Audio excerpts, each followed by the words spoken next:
Ben, are you sure the signal from Dr. Takahashi came from here? Affirmative, Commander. You are standing at the approximate location of the source of the last transmission we received from Dr. Takahashi. Really?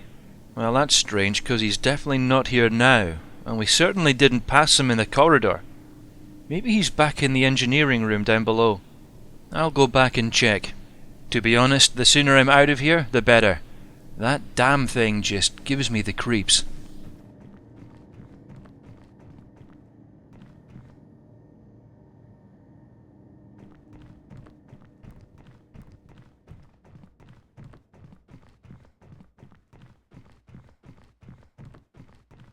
Dr. Takahashi, do you read me? Where are you? Are you alright? Dr. Sarkar, are you there? Please respond. Damn it!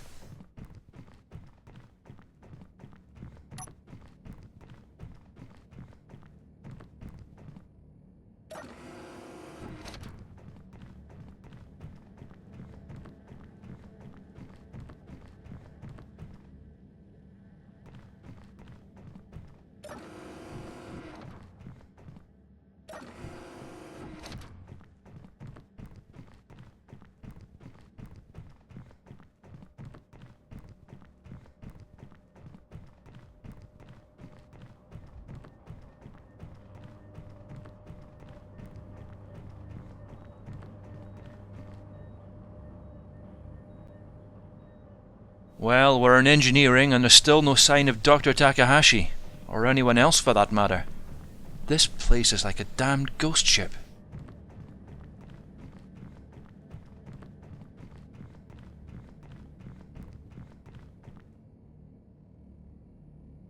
Just out of curiosity, Ben, if I were to connect you to the console in engineering over there, would you be able to bypass the computer security system and gain access to the ship's gravity drive? Yes, Commander. If I could gain access to the console in the engineering section, I could attempt to access the ship's gravity drive system.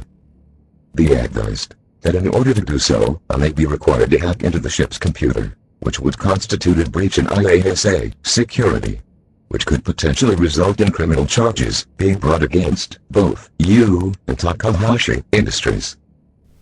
Thanks for the warning, Ben. But given our current circumstances, that's a risk I'm willing to take. There you go, Benson. Please access the ship's computer and give me full control over the gravity drive. And while you're doing that, see if you can download all the data and schematics on the gravity drive, plus the artificial gravity generators and any other advanced systems on this ship. You never know when they might come in useful. Accessing. I have gained access to the ship's gravity drive system. I have also downloaded the schematics of all major systems in this vessel and will now begin analyzing them. Nice.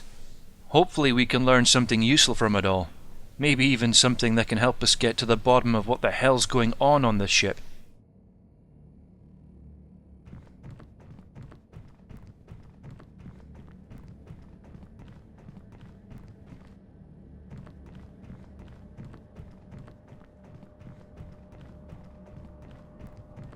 I'm actually contemplating using the gravity drive to open a wormhole that will take us back home. It'll save 16 years of our journey time, and it'll also mean we can get help from Earth.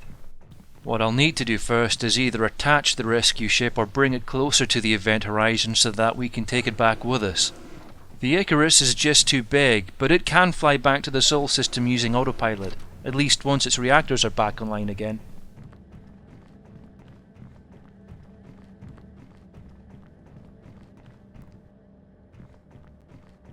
Hey Ben, did you learn anything interesting from the data you've been analyzing?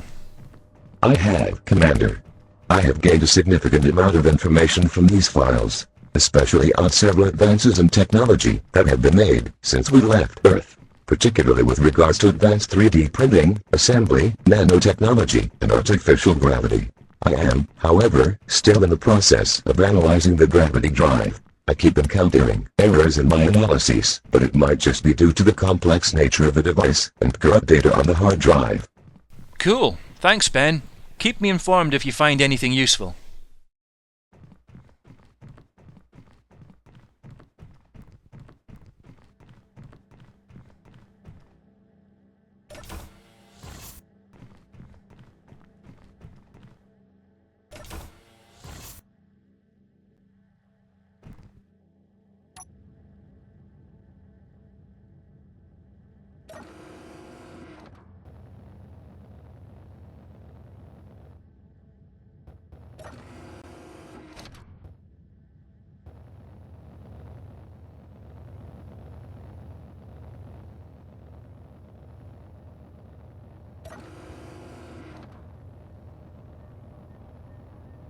Okay, let's try and get this thing closer to the event horizon. Those damned antennae are going to make it difficult, though. What the? Dr. Sarker! Mina! Oh no. Ben, Dr. Sarker's been hurt. It looks bad. Prepare emergency medical treatment. I'm going to need your assistance right now. I am sorry, Commander. Dr. Sarkar is showing no vital signs. No. Her spacesuit appears to have been punctured in multiple locations, and her onboard personal computer has been destroyed. How? Her injuries, however, are consistent with the damage that is inflicted from repeated impact from a pneumatic hand drill. Ah, damn it.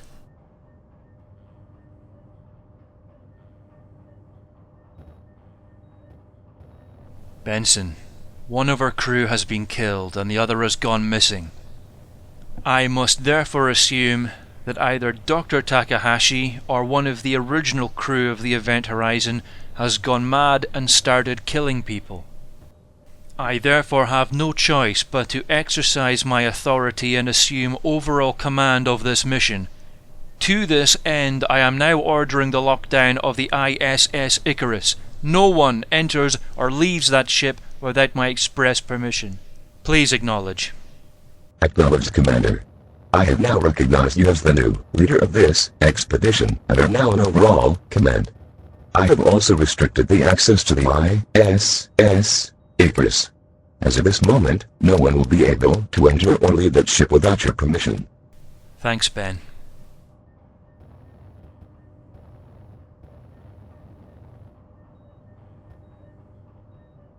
This changes things now. We've obviously got at least one nut job running around in that damn ship, so we're going to need help. And we can't get help out here in Proxima Centauri. We need to get back to Earth, and the only way we can do that is if I go back on board the Event Horizon and activate the gravity drive to take us back home.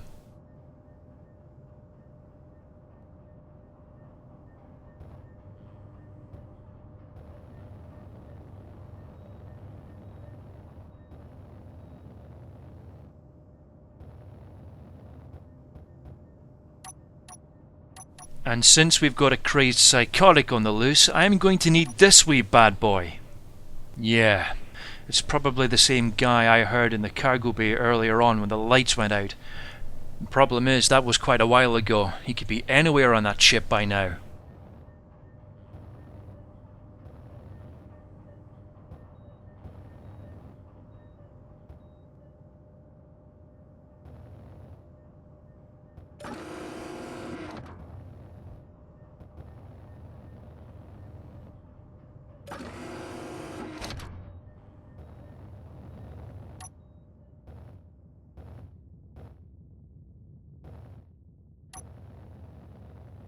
The main thing that's bugging me though is that damned stupid laugh. I've heard it before, but that's impossible. That bastard died years ago. It's probably just my mind playing tricks on me. Anyway, let's do this.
Right. I'm locking this door with a 4-digit PIN number. That should stop anyone else from coming in here unexpectedly.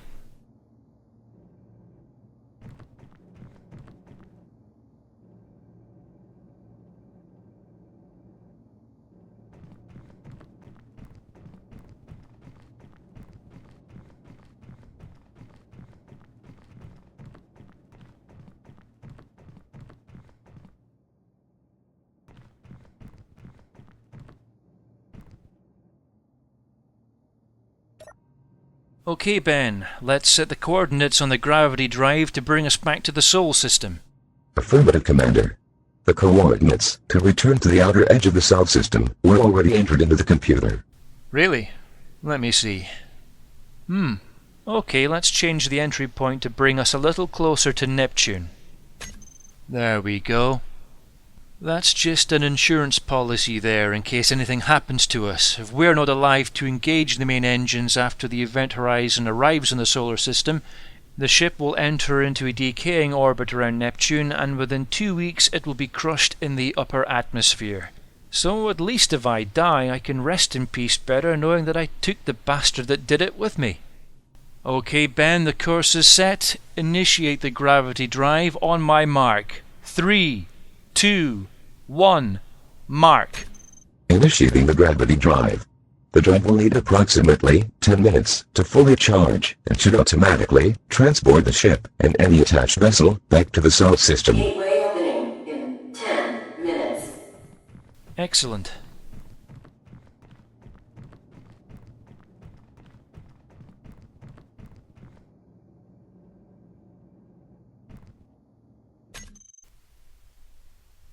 That can't be right.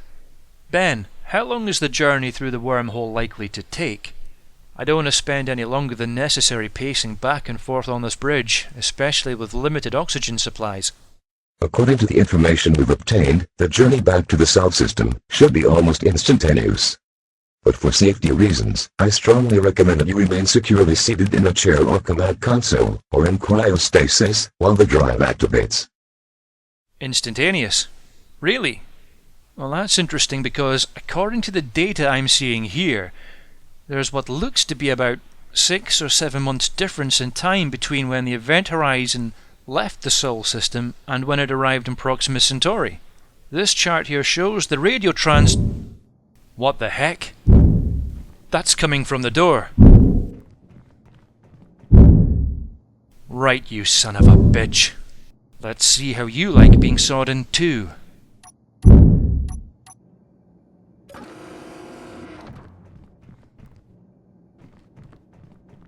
What? Where are you? Son of a... Come back here, you damn freak! You're not getting away from me that easily, you crazy bastard!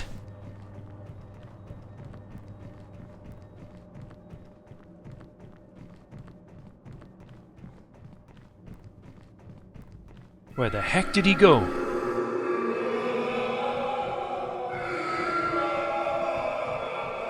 Oh, hang on a second here. This son of a bitch must take me for a complete fool. He's deliberately trying to lead me back to the ship's core. No doubt he's got some sort of trap laid out for me. Sorry, buddy, I'm not playing your game. If you look at my date of birth, you'll discover I was not born yesterday. How the hell did he manage to run down there so fast? It doesn't matter. I'm heading back to the bridge. At least I'm secure in that location until help arrives when we get back home. Let's see how much that gibbering fool laughs when a squad of Marines drags his crazy ass off this ship.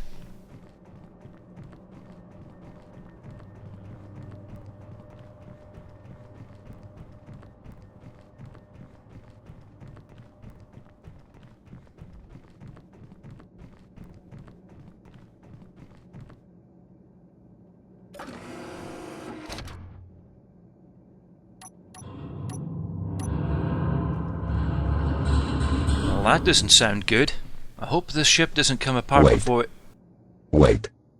Commander, I keep getting anomalous results while running simulations of the gravity drive. Explain. I will have to analyze this further to identify the cause of these errors. My concern is that the gravity drive does not function as the data and schematics suggest it does, and using the device could be potentially hazardous. But I will need to run more simulations before I am able to reach a satisfactory conclusion. Okay, Ben, but do it quickly. We've only got about 7 minutes to abort the jump and shut it down if there's anything wrong with it. And I'd hate to think we'd have to take the long way home, especially with that nut job running around out there. Yes, Commander.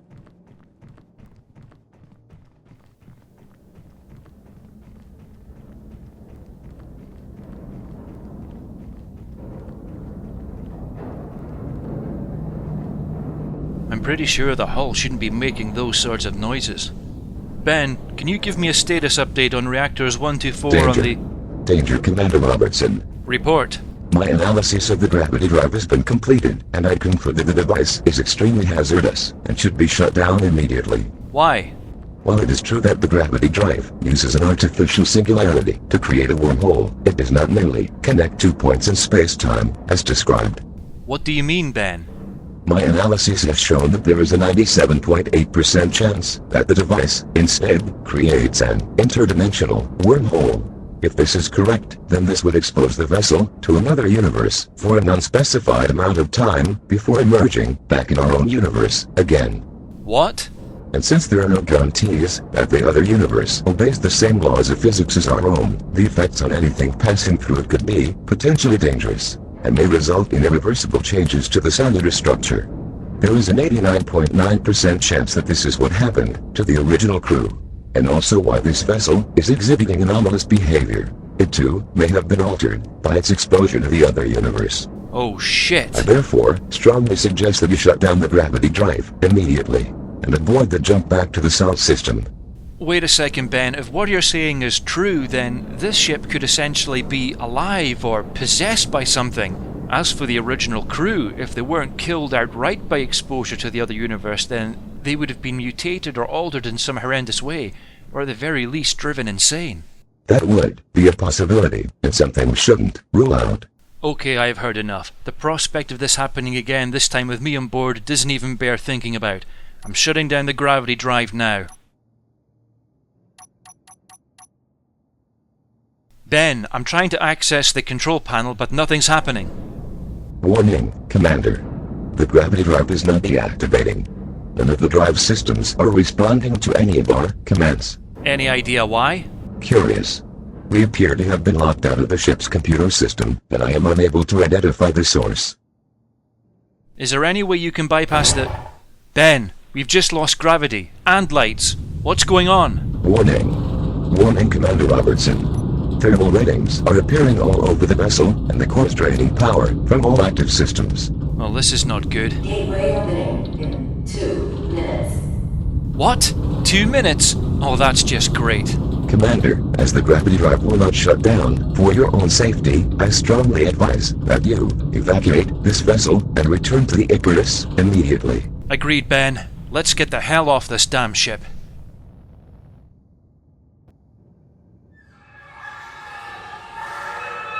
What the... Ben, where are those noises coming from? Commander, I am unable to determine the source of those sounds.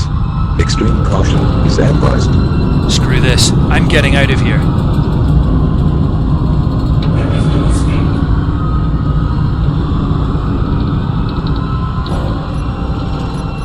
Open, damn it! I don't have time for this. I'm cutting through instead.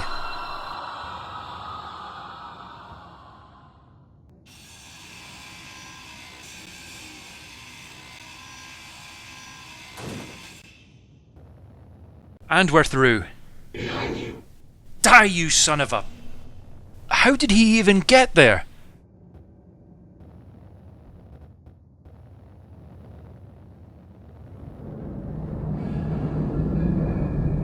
Ben, power up the main drive on the Icarus and prepare to move us away as soon as I'm on board. Warning. Commander, there is insufficient time for you to reach the Icarus. Please, evacuate using the rescue ship instead. My counterpart on the Icarus will attempt to use the ship's main drive to escape to a safe distance before the other vessel's gravity drive activates. Copy that, Ben. I'm heading to the rescue ship now. We will take you back with us. Oh, I don't think so. Not this time. took the last crew, but you're not taking me.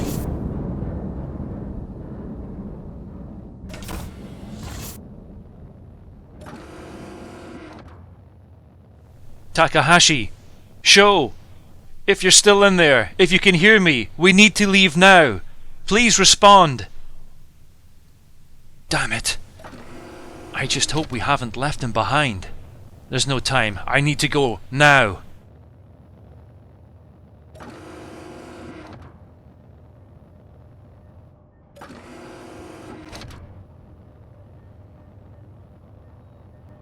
Right, let's get out of here.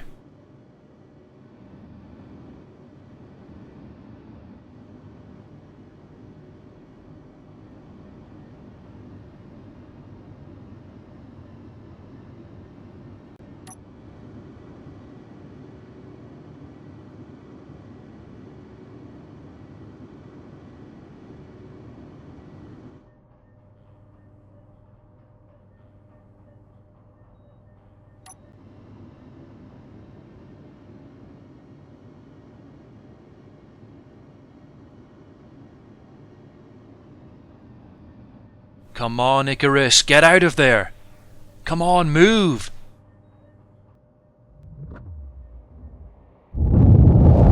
No! God damn it to hell! I'm sorry, Commander. The Icarus has suffered catastrophic damage. It was a result of the space-time distortion caused by the other vessels' gravity drive being engaged. Unfortunately, because the reactors had not reached sufficient power, I was unable to start up the engines in time to accelerate the Icarus to a safe distance. That was our only hope of getting back home.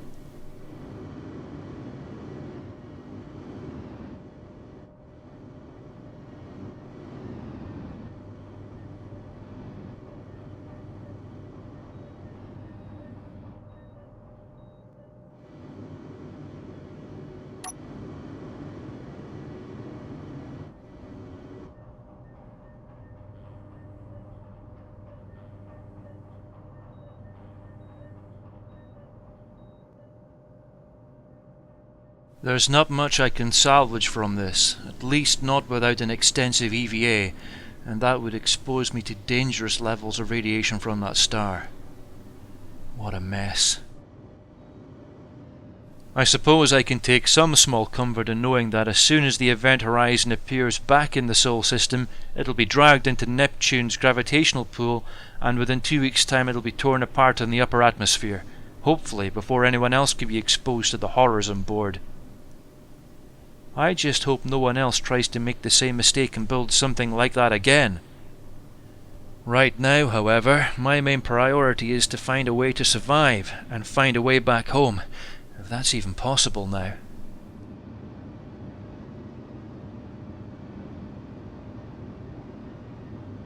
Ben, I've checked over the sensor logs. There's just one small barren rocky planetoid in the Proxima Centauri star system. It's located too close to the star and doesn't contain any ice or enough iron, nickel, or any other resource that we'll need to survive out here.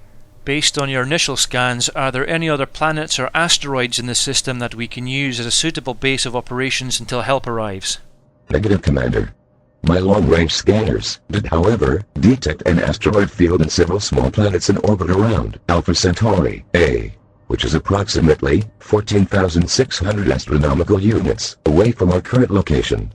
Well, that's a start, I suppose.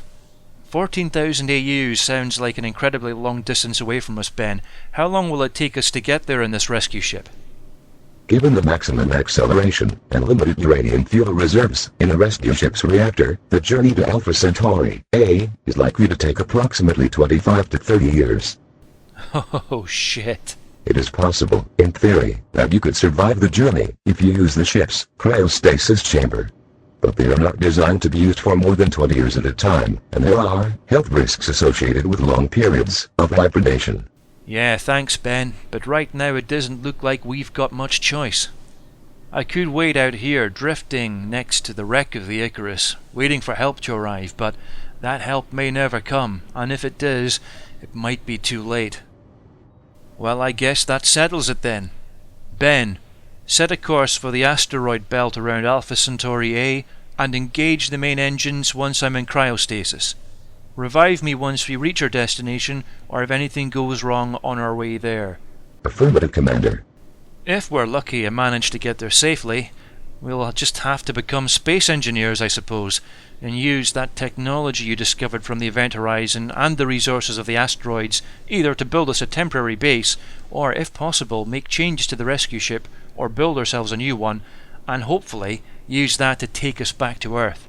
Damn, I just wish Dr. Takahashi and Dr. Sarka were still here with us.